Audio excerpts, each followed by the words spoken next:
যদি ভাড়া দিয়ে দিই তাহলে লাখ লাখ টাকা ভাড়া পাওয়া যাবে, কিন্তু ওরকম একটা জায়গা আমি গরিব লোকদের থাকার জন্য ছেড়ে রেখে দিয়েছি। বড় লোকেরা বড় মনের হয় স্যার। তাহলে আপনি বুকিংটা নেবেন তো? নিশ্চয়ই স্যার। ভৈরব বলে একজন লোক আছেন, উনিই সম্পূর্ণটা দেখেন। ওনার সঙ্গে একবার কথা বলুন।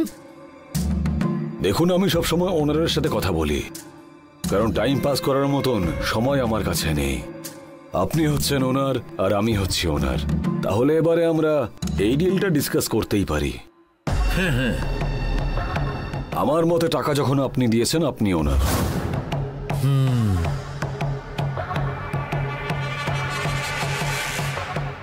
কটা গাড়ি লাগবে, কোন গাড়ির জন্য কত চার্জ নেবেন, এইসব আপনার সিদ্ধান্ত। ঠিক আছে স্যার।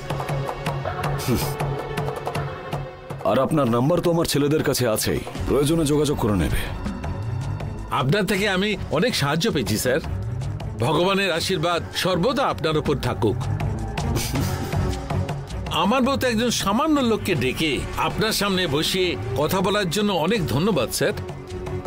দেখুন, মানুষ কখনো বড় বা ছোট হয় না, বুঝলেন? শুধুমাত্র ভালো বা খারাপ হয়। আর আমার মনে হয় যে আপনি সেরকমই একজন ভালো মানুষ। স্যার, এই বিশ্বাসটা আমি কোনোদিনও হারাবো না স্যার।